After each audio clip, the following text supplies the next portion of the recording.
Hello viewers, welcome to Muthukutty channel.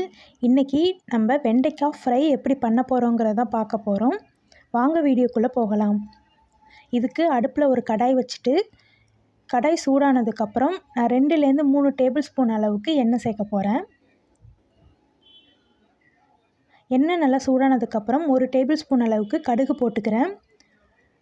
கடுகு நல்லா பொரிஞ்சதுக்கப்புறம் 2 பல்லாரி வெங்காயத்தை நான் சின்ன சின்னதாக கட் பண்ணி வச்சுருக்கேன். அதையும் சேர்த்து நல்லா வதக்கிக்கிறேன். ஸோ வெங்காயம் லைட்டாக வதங்கினதுக்கப்புறம் இது கூடவே மசாலா சேர்க்க போகிறேன்.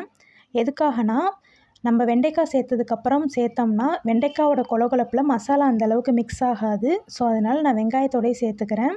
இதுக்கு வீட்டில் அரைச்ச மிளகாத்தூள் 1 டேபிள் ஸ்பூன் சேர்த்துக்கிறேன். கொஞ்சோண்டு மஞ்சப்பொடி சேர்த்துக்கிறேன்.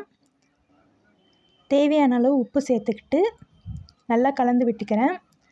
மசாலாவை நல்லா குக் பண்ண விடுறேன்.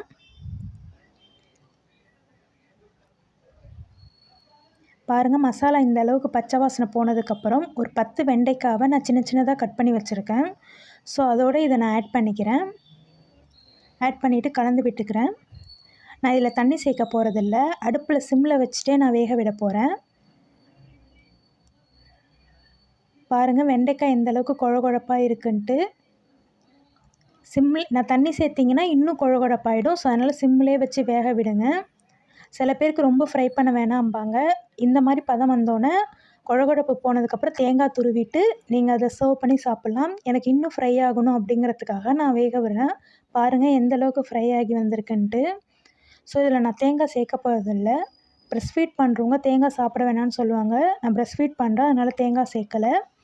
நல்லா இந்த அளவுக்கு ஃப்ரை ஆகி வந்ததுக்கப்புறம் நான் இதை சர்வ் பண்ணி சாப்பிட போகிறேன். தேங்க்ஸ் ஃபார் வாட்சிங்.